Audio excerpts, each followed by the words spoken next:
All right, welcome to Meet the Masters. This is Tim Watson. I'm joined today by Master Jared Arteca. Hello, sir. Good morning. Morning. Thanks for having me. Yeah, absolutely. How's it going?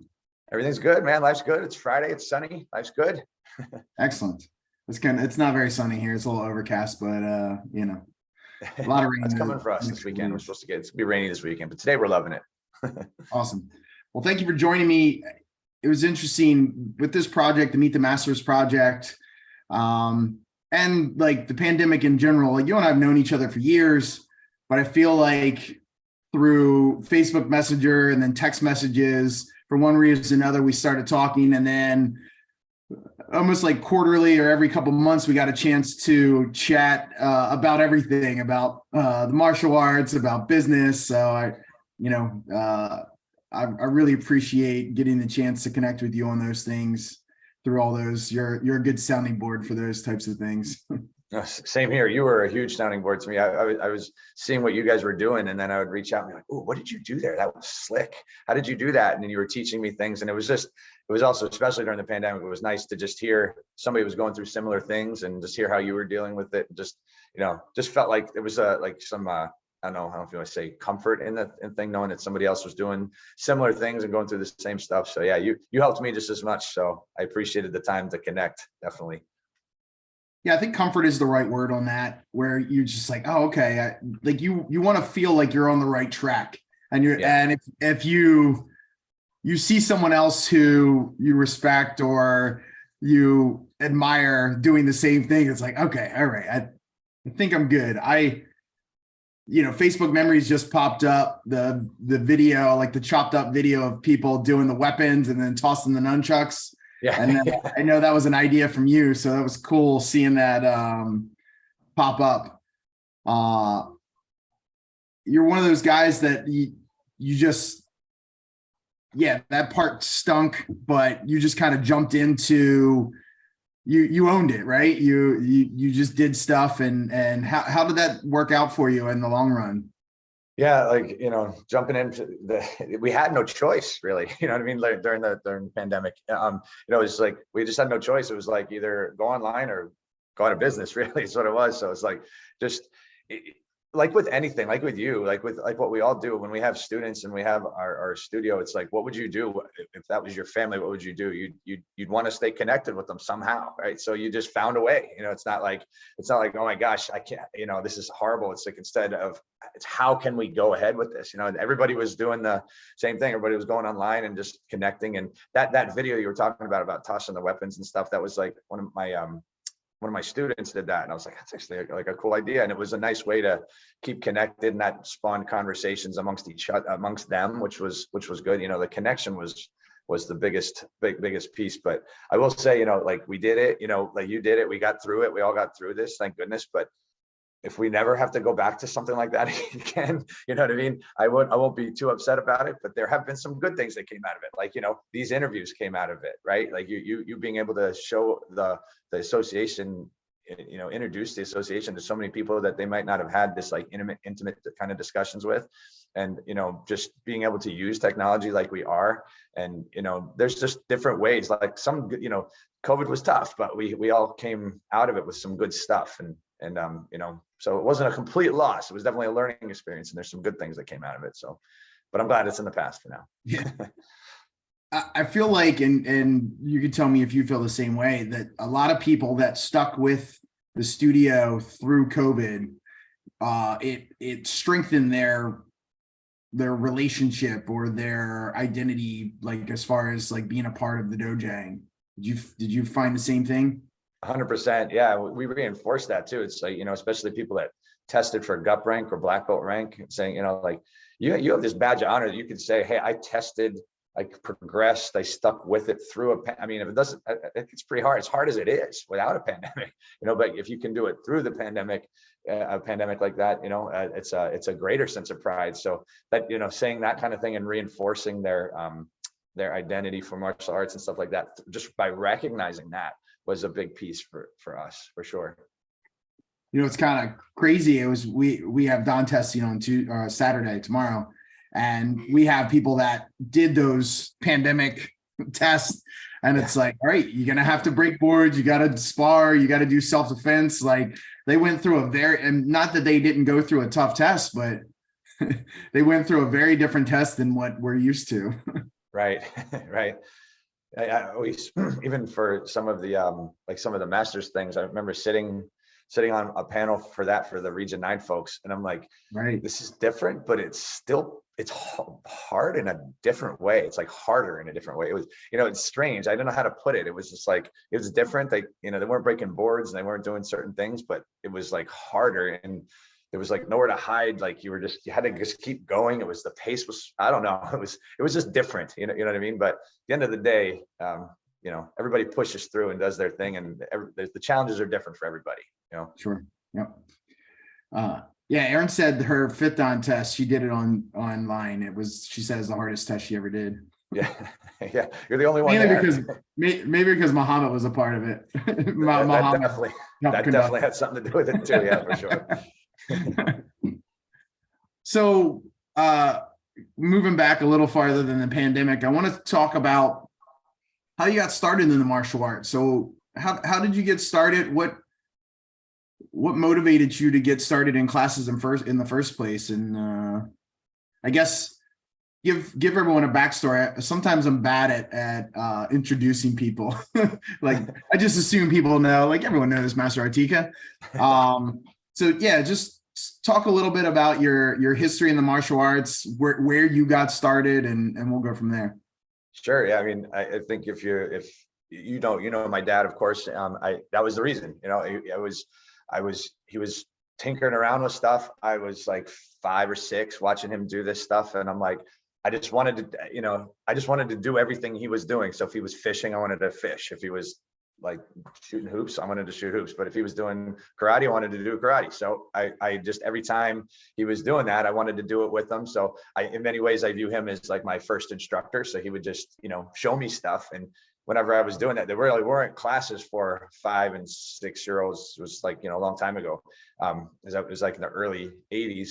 And my parents are separated, and I was living with my mom at the time. And when I would go and visit my dad, we would do karate is one of the things we would do. We would always have a fun time, and we would do karate. And then I would come back to my mom and say, hey, I want to train. I want to sign up. I really want to sign up. So she was looking around. And so I started I was living on Long Island at the time, and my dad was still in State College where he is now. That's when I would go and visit him in the summers and during vacations and things.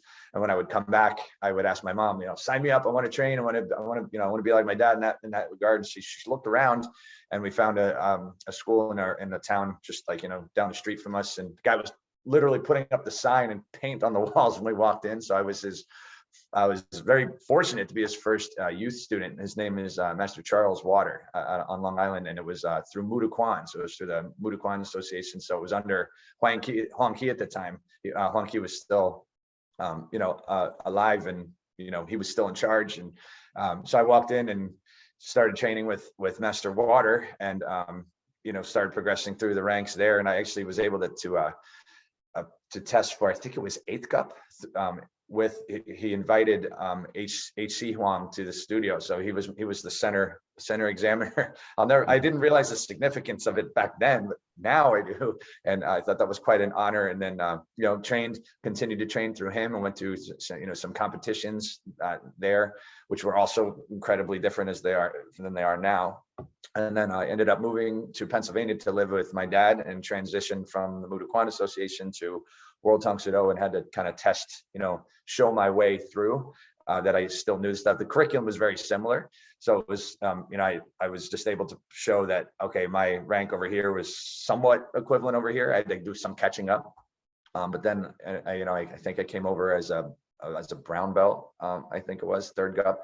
And then the rest is history from there. I just kept going on from there, kept progressing through the ranks from there. My dad was always one step ahead, so I would always watch him. I'd be learning my form, but he'd be learning his next form, and I'd be good with mine, but then watching his, because I couldn't wait to do the next one.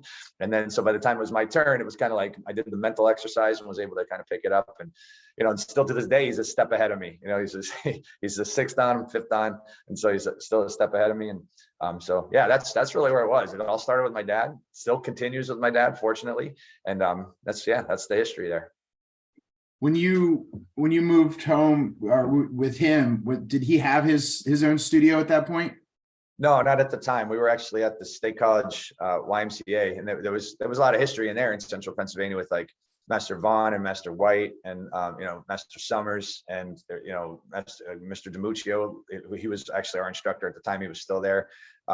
He's not with the association anymore, but it was a lot of history during that time. There's and Master K, I could list so many of them in there, so we were at the State College YMCA there. So, and we trained together there.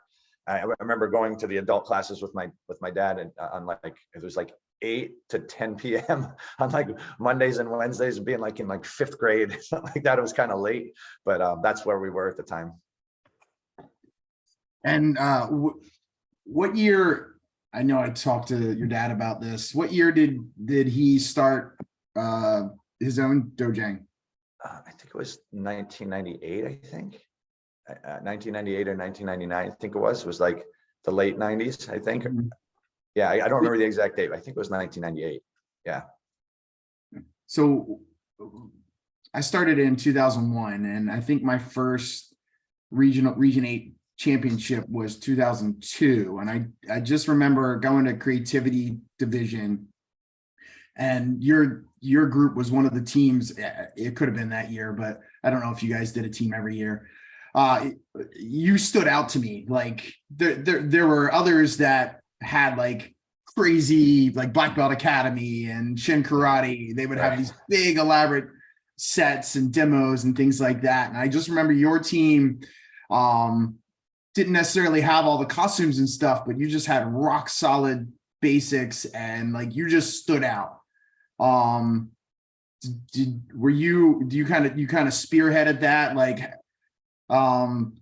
growing up in the dojang? Did you kind of help guide the studio as far as I don't know, the competition part, like demo teams?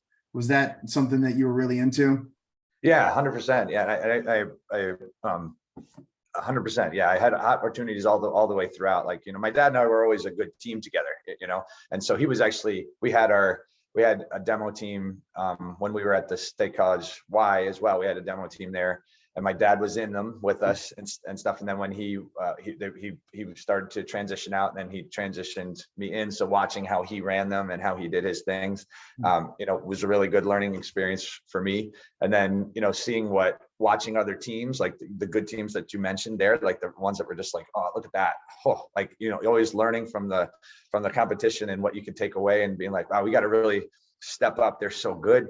And, just taking what my dad taught me, what we learned from watching the other schools. And when he stepped away, he let me run it.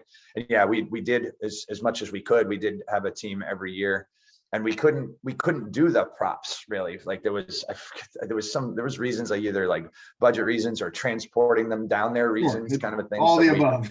All the above, right? And so we decided to just, like you said, kind of stick with the roots of just the basics. Just make sure our Tang Soo Do was energetic and solid and as flash as we could, but stuck to the basics. And so yeah, that was the he did hand that off to me. And then same thing with classes, like he would give me, we were always a good team. So it's like we had, and I'm sure, as we have somewhat different personalities, and so different, like it was good though. Like he would have his approach to teaching, and then I'd have my approach to teaching, and they would be slightly different but similar in some ways.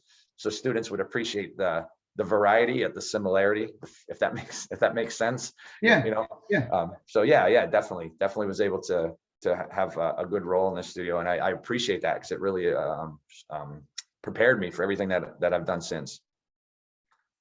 You were saying you were kind of you really are right behind him. So it's like it's cool. I mean, it's great to have someone that you can follow in the footsteps of like that, especially when it's, oh, by the way, it's also your dad. Right. We're gonna, I was gonna jump into creativity. We'll push. I have another question for that, but we'll Sure. keep going with that time frame. So what age around that, like 98, 99, how old were you at that point? I was 21 around that Okay. time. So what was the motivation? Why keep training through all the, high school? I'm assuming you continue to train through college. What motivated you to keep training through all of that? Oh, well, yes, I did train through college. I actually tested for Samdan as a, I think it was my freshman year, first semester of college. So I remember it was just a lot of training, a lot of getting ramped up in college and stuff. But I guess the answer is just like, when you start so young, it's just like what you do. It's just who you are. It's just like, it's hard to, why would you give up who you are, what part of who you are? You know what I mean? It's just like, I'm going to middle school and I train. I go to high school and I train. I go to college and I train. It's just like, I graduated college, I'm working, I train. I'm a husband, father, I train. It's just kind of what you do. It becomes it's not what you do. It becomes more a part of like who you are. And it really doesn't matter about really what, kind of like age you start, right? You could start as a teenager or an adult, and if you stick with it long enough, it does just become part of who you are, not just what you do. You know what I mean? And so that's, for me, it was just the main reason. It became a part of like, it's part of what I do. That's what it is.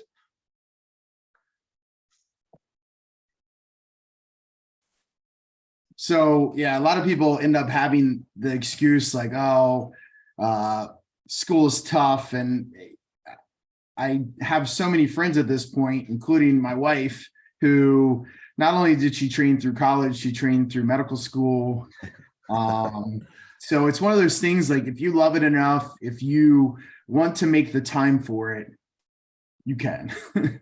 100%. Coming up through the ranks, what were some of the things that you enjoyed the most about the martial arts? Did you have something that was like your thing? Yeah, I enjoyed it all. I really did. I enjoyed it all. I would say probably the thing that stood out was competition, of course. But also, I don't know. It's strange to say. It's hard for me to say, but I enjoyed it all. I really enjoyed. I love all aspects of it. I love the forms. I love the breaking. I love the sparring. I love the self-defense. I love the competing. But I think I did always look forward to the competitions and things like that. All of our regional championships, all of our local open tournaments and things that we would go to and things. And I enjoyed all of those things too, because it really was a great supplement to the training and helped you kind of, step up your game in a different way other than just going for a rank. It was helping you step up in a different way because there was other people that were, you were going up against and stuff. So I definitely enjoyed competition for sure. Who were some of I was trying to think of your kind of generation. Who were the guys that you competed with the most? So there's so many good ones, man. Like, I competed with Muhammad, Dante Davis, Rob Massaroni. I don't know if you remember John Trotta.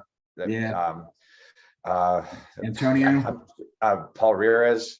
Did I already say Rob Massaroni? Master Picho, Master Jorgensen, Mike Black, he's still training, Antonio Borriello. See it? He was, we never actually competed against each other. He was a little younger. He was just Okay. a little younger to be just outside. Rick Harsh, Tom Kifalo, Wow.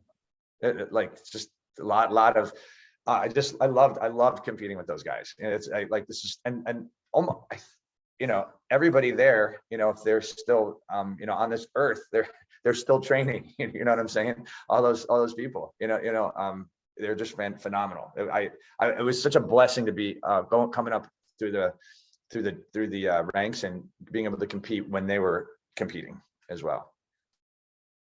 Absolutely. I have a similar memory of my competing, and you have those guys that you felt like you were on the same level, at least for me. And then you had those guys that you were chasing all the time. And it was good to have both of them, right? Because it feels good to win every once in a while, but then there's someone that always has your number.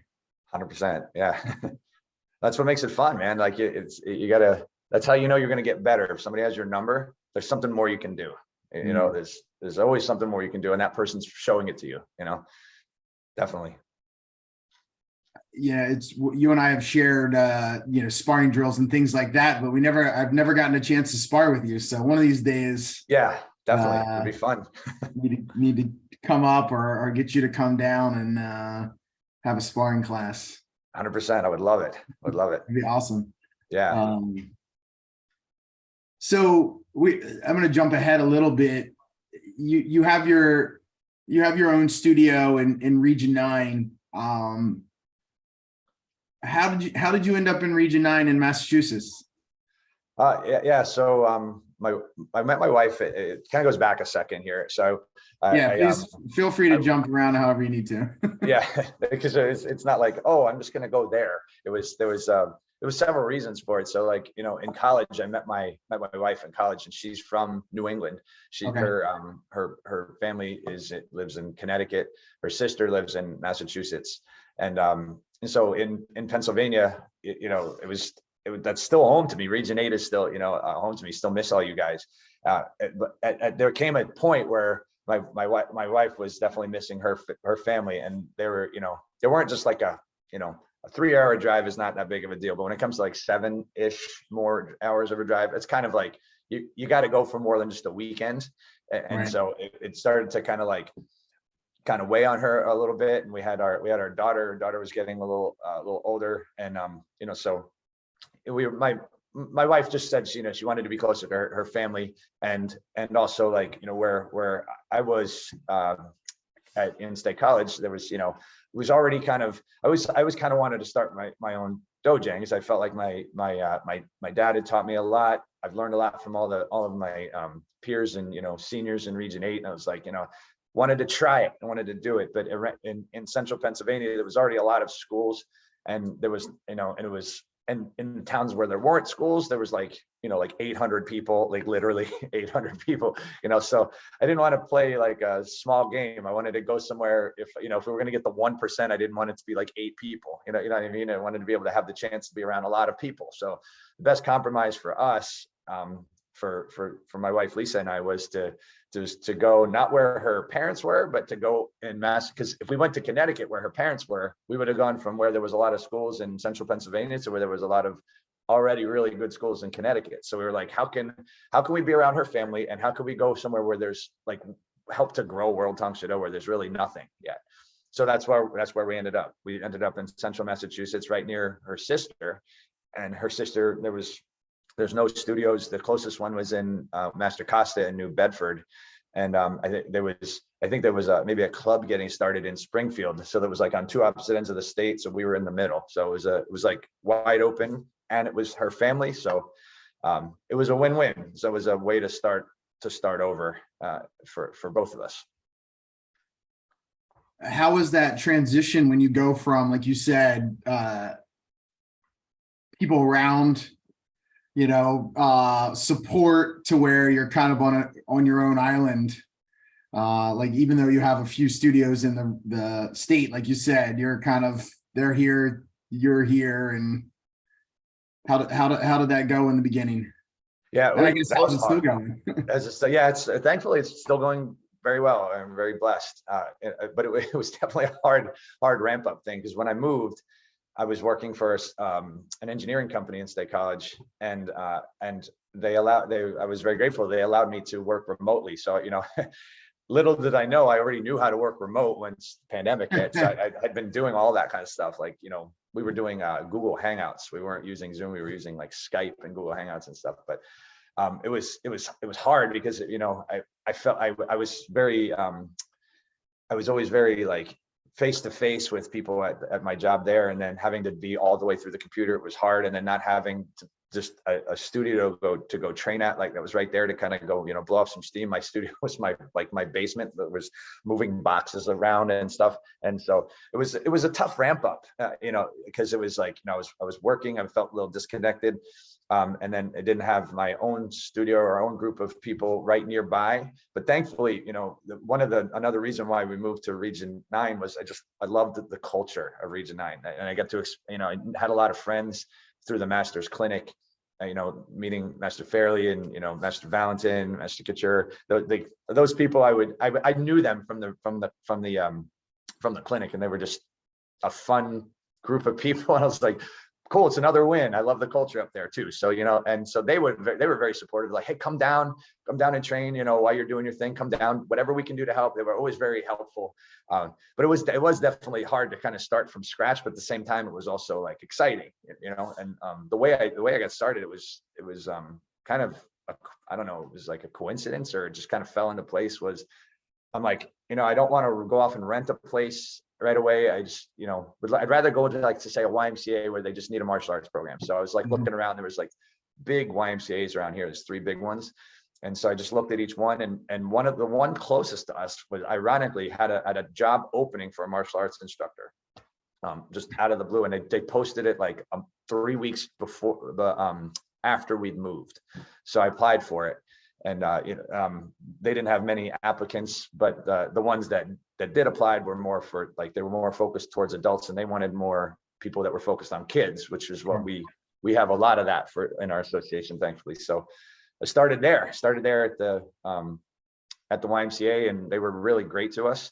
And we just kind of outgrew it there. And then that's how we moved into our commercial space and into where we are now. But when I was working with my job in Pennsylvania and ramping up the studio, it was almost like two full-time jobs at the same time. But it was all worth it. It was 100% all worth it to be able to do what I'm doing today. What year did you start the YMCA program? What year was that? 2013. Wow. Oh, so it's 10 years. 10 years. That's awesome, man. Yeah. That's great. What I always admire about you is you're a one-man show, right? You're the guy, and I know you have been working hard to build a team. At some point, this is what you do, right? Like you're all in on the martial arts thing. How was that? We just talked about a transition. How was that transition, and trusting yourself and just being like, I'm going to do this. It's going to work. Like, how's that journey been? Yeah, it's just like anything else. I know I've heard this. I don't know why this came up. There was this video from Steve Harvey, the guy that, hosts Family Feud. Yeah. And he was saying, it was a video. He said, there's going to be a time where you just got to jump. He said that over and over again. You just got to, and that resonated with me. It was just like a time where it was just like, I could have stayed there at the YMCA and just, found an engineering job and done both. But at the end of the day, this is what I wanted to do. And this is where my passion lies, it's like you always say, like, if you love what you're doing, you're going to get through the hardest days. There's always going to be hard days and stressful days, even the things you love to do. But if you love what you do, it's going to be easier to get through those harder days. So it was, I just remember hearing that video from him and just saying, all right, we got to jump. And thankfully we had such a good, solid group of families and students that were excited about going to and having their own space. And it's always, I don't know how my wife does this sorts of thing, but in Pennsylvania, she found our house. Like, I was looking everywhere, but for some reason she just drives somewhere and she goes, oh, we're going to live there. And then I don't know how she did it, but then we lived there. We were able, somehow it worked out financially. Like, it was actually within our budget. We were able to afford it. Same thing with the space we're in. She saw that I was like, getting ready to jump and maybe hesitating just a little bit. And she would drive around and then she goes, you're going to go there. And she called the landlord first and hooked me up with it and basically said, you go there.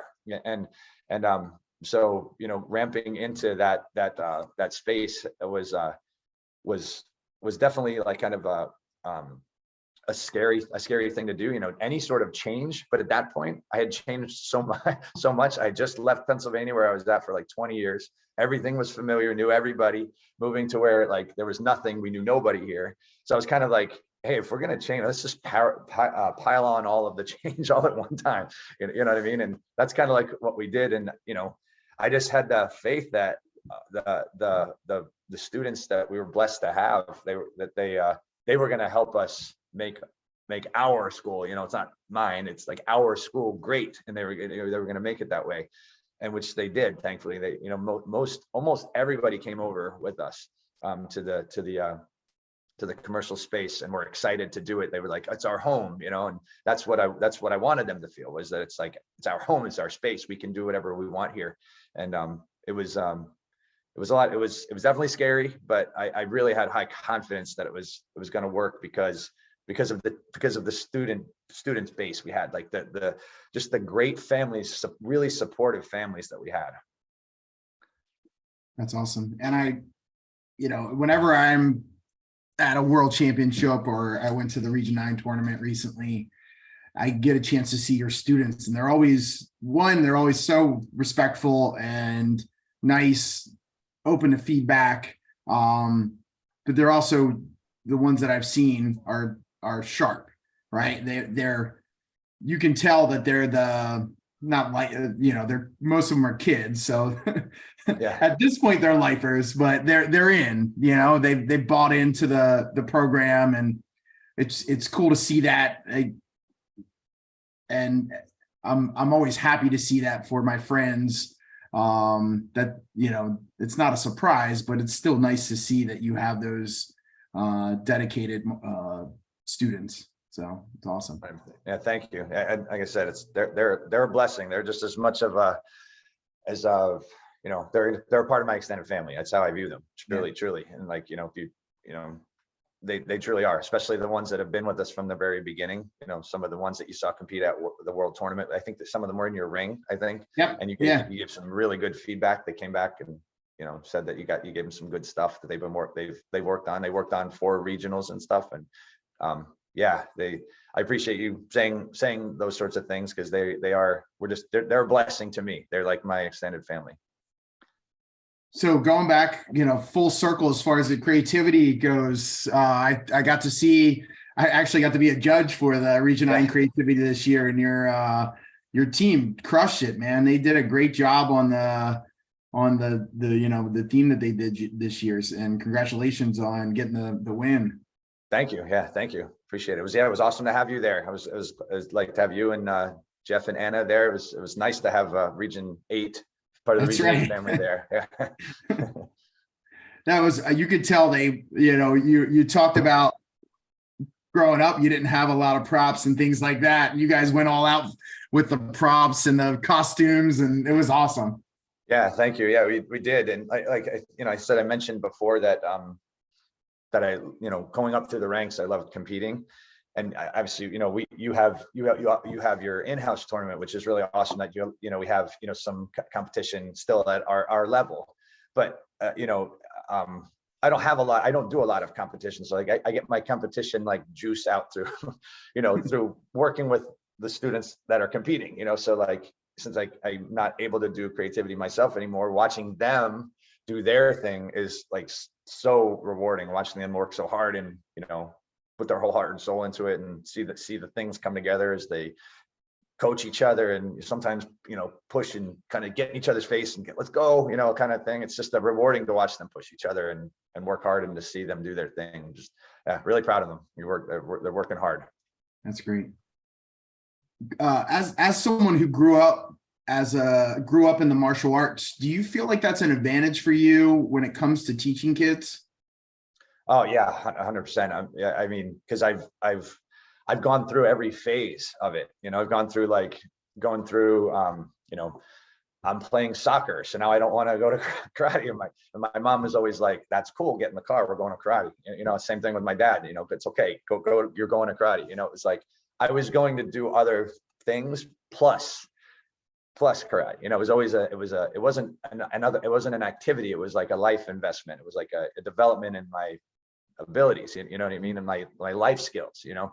So, knowing how they learn, because I learned whenever I was, you know, 5, 6, I remember what made sense when my instructor was talking to me. I remember what came across well for me to digest and what was hard for me to digest, and those sorts of things. And then as a teenager, those sorts of things was very helpful, you know, knowing what was interesting to me, what was once interesting to me is no longer interesting to me as a teenager. So knowing what that was, and I'm saying to myself, like, even though I've seen some of our students start as like, you know, 8 years old, now they're like, you know, I had a student just 2 days ago turn 18, you know, and we have several that, and you know, a lot of them turned 18 in the past couple of weeks.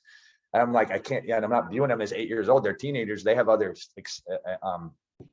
desires, and they have other you know, like interests. So we got to make sure that we're maintaining their core, but also cultivating their interests. And I remember experiencing that exact same thing. I had to balance what I needed, which was, you know, my core fundamentals, but also what I wanted, which was I want to be able to do stuff with this like teen body that can do stuff now, you know, strong and whatever. So yeah, definitely, I'm grateful for that I had, you know, 5, 6, 7, 8, 9, 10, all the way up to where I am now, having experienced it all, so I could relate more to them. Mm-hmm. Yeah, we have some guys that like 18, 19, early 20s, and they come in and teach, and I always tell them, it's like, look, this is the time to train. Like, you're never going to have more time in your life than right now. Yeah. It's not going to get any easier to find time to train. So do it now. Yeah, 100%. And your body is able to just do all this stuff. Yeah, exactly. Like you said, it's like you know, I started when I was 21, and as soon as I started, it's like, man, I want to push the limits. Like, let's do this. I still can't believe that you said you started when you were 21. I you know, like, I could have sworn that you started when you were younger, because like the way you moved, it was like, I remember watching you also compete and stuff, and being like, oh, he's in that older division. I thought you were like younger, because the way you were moving, like you're moving good, you know. And I always, to my brain, I always thought you started younger than that. Yeah. Well, I appreciate that. Yeah, I'll be 43 in July. So yeah, we're roughly the same age. Yeah, a couple years difference. I had a question and it just went away. So kind of going back to, you know, talking about competing, and it's crazy to think that it's been 10 years since you moved up there. You mentioned before we started the leadership class. So like, for those of you who don't know, Region 8 has a class, and others may, of third-degree black belts. They get together once a week or once a month, most months, and they get to train with the high-level masters or things like that. I think you were kind of part of the first class, right? I came in shortly after it started, because it was like the first ones were like in the Philadelphia area. Yeah. And I came in shortly after that. Can you share some memories about those classes? And I'm sure a lot of the names that you talked about earlier were in those classes as well. Master Harsh, Master Black, Master Kefalo. Yeah, there was definitely a lot. I mean, we had when we started that, it was we had this. There was like in, you know, it was mostly towards the Philadelphia area. I think some of them, at least the initial ones, were at headquarters, like they were at Shin. Yeah. And then they started they had an eastern one and like a western one for the people that were more towards the center part of the state, or the whole western part of the state. That's where I really was involved there. And we would have them. I believe we started at Appalachia, which is Master Merrill's student, Master White, that area. I think we started there. I believe that was the first class. I think I could kind of remember the picture. I could see like Master Josephix, Master K, Kelly Kemper was in there. Who else was in there? I think Master Vaughn was there too, I believe. I can't remember. I have the picture in my head. I would have to look at it, but it started there. And we would move, the location would move. So there was, you know, it was one time it was there, another time it was at Master Homecheck's studio out in Pittsburgh, and then there was a time it was at Master Josephic's studio. and then it was at our studio. And then at the end of the years, we would have these like combined things where we would train with Grandmaster Shin in the eastern side, and those were a lot of fun. Those combined classes, everybody looked forward to those, and just having those 3-hour classes with Grandmaster Shin and doing forms, and then having food with them, and having a good time and hanging out, and those were a good time. And yes, and when we did the combined one, it was lots of, there was other people in there like Master Peterman, Master Melchiori, like all these people that that we've had this relationship, they're still around, which is so cool to have, that we're all still together. Yeah, now that you said that, I totally forgot that there were 2 classes, because it's been when the region split up, and, that part of the Pennsylvania became its own region. Obviously the need for that was gone, but yeah, I forgot about that. That's cool memories. You mentioned Grandmaster Shin. Do you remember the first time you met him, or some memories of him as you were growing up through the martial arts? Yeah, lots. I'm sure you do too. Like, he's an unforgettable guy, and I remember the first time I met him. Believe it or not, it was. I remember I was it was in Pennsylvania. My dad was doing. He was testing. Forget what GUP he was testing for. It was a GUP testing. It was at this building on the Penn State campus called the White Building, I think. And I remember being up in the stands and watching him test, and watching the people above him test. And there were still some of the Korean masters were still there. I think I remember them yelling about not landing too hard. They were yelling at them, saying no noise. But I remember looking down to see Grandmaster Shin, and Master Beam was looking around. Really, Master Beam would look up and just make sure everybody was, keeping space from Grandmaster Shin. And I remember afterwards, I congratulated my dad on his test or whatever, and I said, I want to meet Grandmaster Shin. I remember him introducing me to him with Master Beam standing. I remember that very vividly. Grandmaster Shin, Master Beam right behind him. And I'll never forget. I'll just never forget that time meeting him. It was very, very warm. Just being in his presence was just motivating, and I'll never forget that very first time.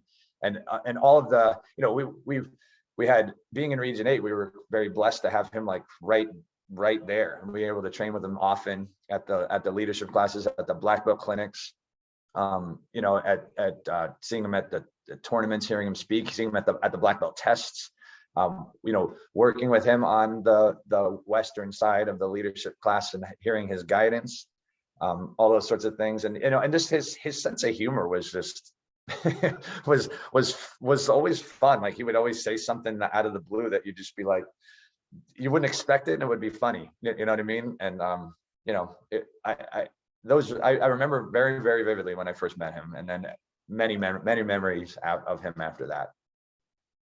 Yeah, the 3 rolls at black belt camp. Do you remember the 3 rolls?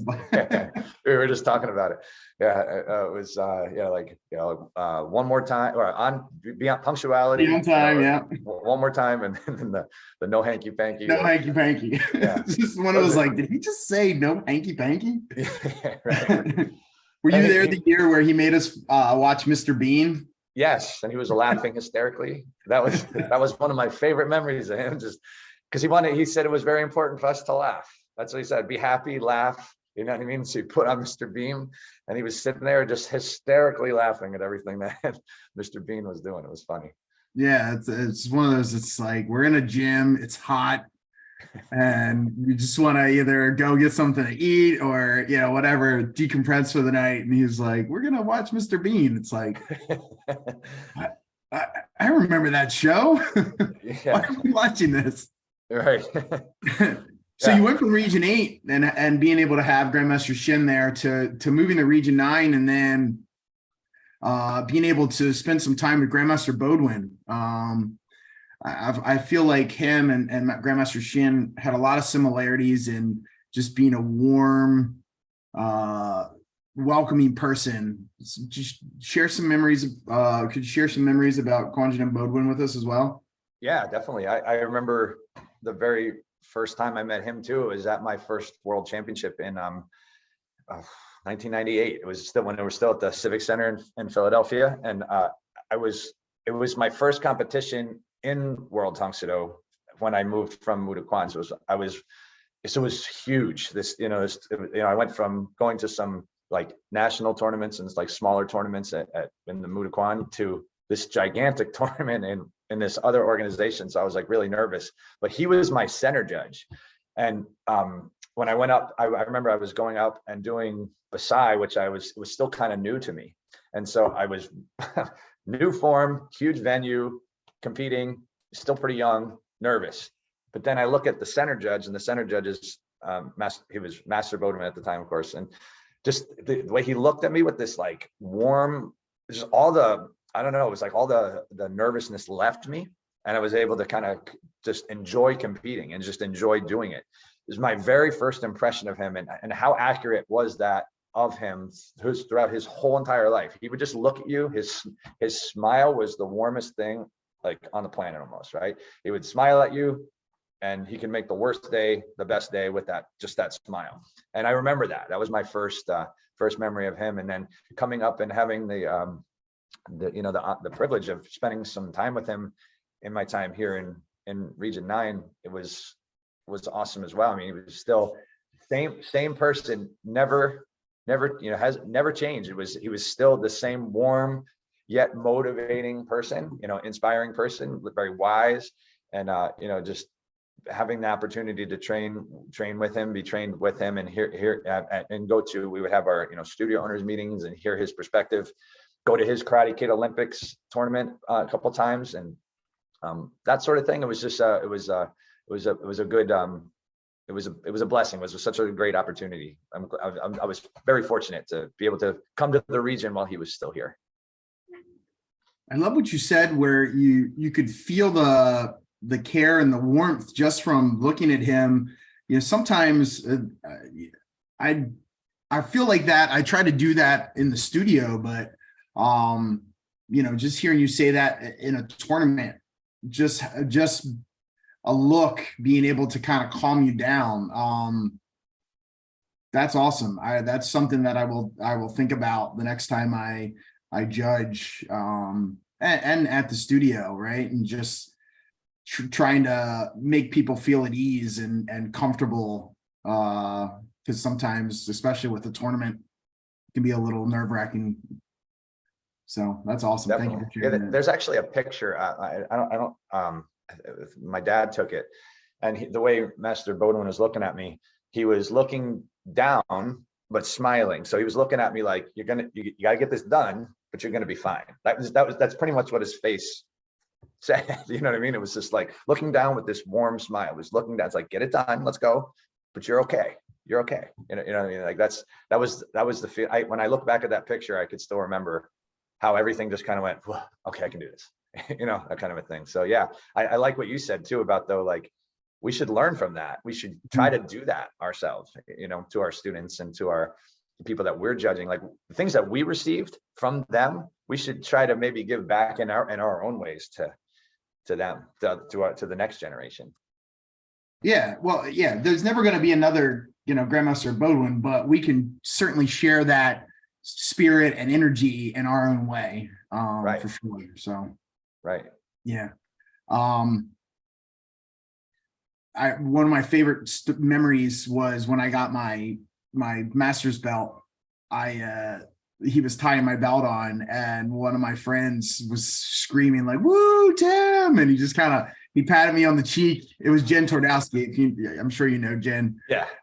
It's just he patted me on the cheek, and he's like, "Oh, I guess you got a few friends out there or fans," and just gave me that smile, and I wasn't doing anything, but I was so nervous. And it was just one of those, he disarmed me, and it's like, okay, I can enjoy this and I can have fun with this. So yeah, he was really good at doing those types of things, just making people feel at ease. So yeah, making people feel at ease, and also making people feel like you had 100% of his attention. Like he was just, when he was speaking with you, he wasn't looking there or over there. You were the only thing on TV at the time, for so to speak. You know what I mean? Like you were looking, he was looking right at you, and it was like you had 100% of his attention. He was completely present in his interactions with you every time. I never found him distracted ever. He was always very present, which is, I think, probably another reason why he was so like warm and welcoming, is because it's like you felt important to him, just because the attention he gave you. And it was, he did that to everybody, everybody. And it was amazing how he did that. Now that you're a full-time studio owner, you talked about like staying focused on things, and he was good at doing that. How do you find balance with running a studio, being a small business owner, being a dad, being a husband? How do you find a balance in your life with those things? I definitely fail a lot at that. I definitely do. But I also reach out to people like you and people that seem to do it well, and that have families, and they're, teach and do very busy and do stuff, and ask for your see what you're up to and sorts of things. It's hard. It really is. But it like anything else, it comes down to trying to be disciplined, and trying to, if things are very busy, that if you are with your family, that you're trying to be present with your family, and that's all that happens. Not like, oh my gosh, we have gut testing in a week and I still have to do blah blah blah blah. That doesn't matter right now, because the time I've carved out right now is to be with my family, or the time I've carved out right now is for me to take care of myself and go and train and exercise, or the time I've carved out right now is just go to sleep and recharge. And then when it's time to grind and hustle, that's the time carved out. That's what I do. And so it's just coming down to trying to be disciplined, but it's hard. It's hard to not let the things kind of blend into each other. It is hard, but like anything else, we have to, and I'm by no means good at it. I'm not claiming to be good at this by any means, but it's like anything else, we have to practice. We have to keep trying to keep the balance. If like one thing, if we start to give too much attention to one thing and this is starting to lack, we kind of have to try to scale back a little bit over here and get this back, and just try to find that balance. It's just it's practice, but it's definitely hard. But at the root of it, it's trying to be disciplined and present. And that's what I found. And it's both of those are, for me, are a struggle at times, but it's worthy of the challenge to try to develop both those things. Yeah, and like you said, it's always hard, but being disciplined, I think, is something. One of the things I've learned about you is if you go into something, you have a plan, and you have questions, and you set yourself up to have as much information as possible, right? So I'm not surprised that it's that everyone has a plan until you get punched in the face. Everyone has a plan until life hits you right between the eyes. But otherwise, if you don't have a plan, it's even worse. So, like you said, none of us are perfect at it, but if you have a plan and you're disciplined in your plans, it definitely helps. It helps keeps things more organized and keeps your life more sane. 100%. Yeah, 100%. I've definitely also been told at times, probably more often than I would like, that maybe I over plan a little bit. Sometimes I got to pull the trigger a little faster. Hence my wife saying, "Here's a commercial space. Right. Let's move." So sometimes those people in my life are very helpful to, they see that I have a plan and I'm stalling, which I'm sure somebody else. Hopefully I'm not the only person that is like that. I stall.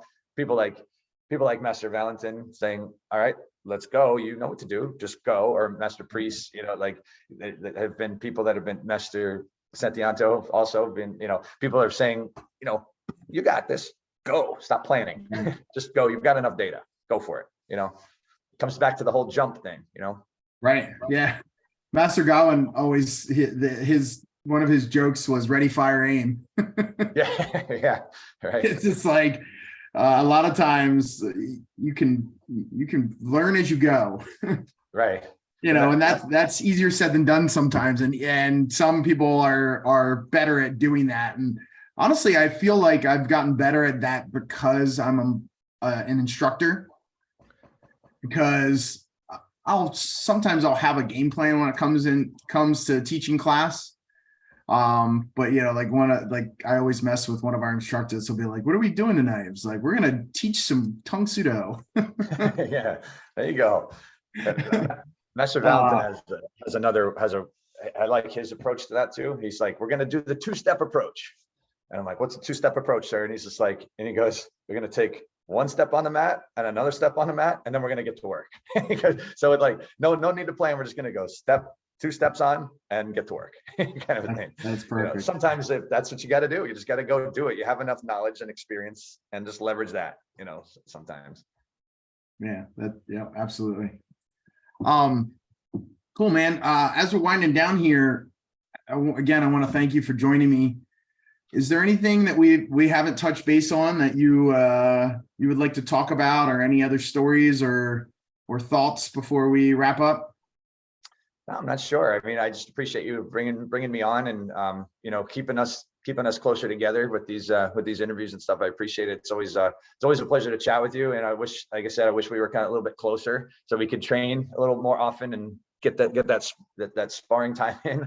I want when you guys train together, and I see you guys posting pictures like with Master Salona and that crew. I'm like, man, I was just like a couple hours closer, and you guys would have me. I would come down, and would just love to train. But yeah, no, I mean, I appreciate you having me on. I guess the biggest thing that I would say with two things, I guess, just to leave anybody that's watching this is, keep when you're teaching. What I found that works best for me is if you lead with your heart, and everything kind of else just falls into place. If you just like teach with your heart, try to go with what's best for the students and the families and stuff like that, and just lead with that, it's all just going to work out. Like, people are still going to leave and stuff like that. That's the way it goes. But if you lead with your heart, you've done good.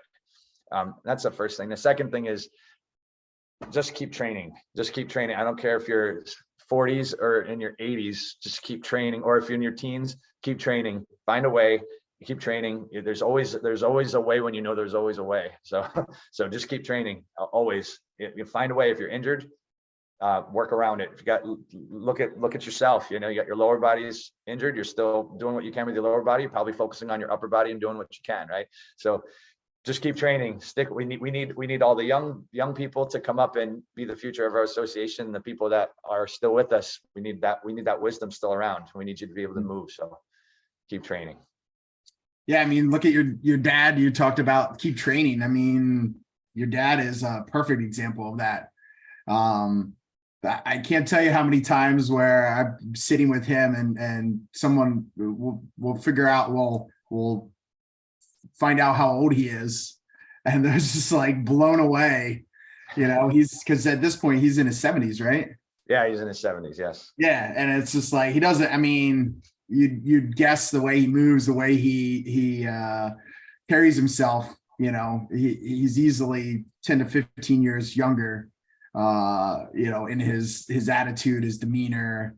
So you got a good example in that keep training. Like you said, he continues to be that guy, whatever, 30 years on. And he said that in his interview that I did, that you were always his best training partner, and you pushed him to try harder and to keep going. So yeah.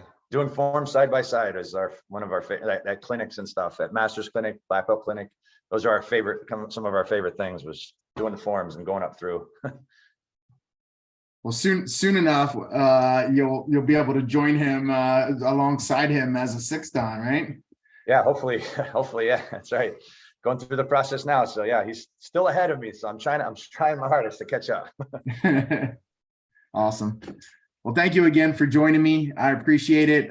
Thank you, everyone. If you've watched this far, I would appreciate your support.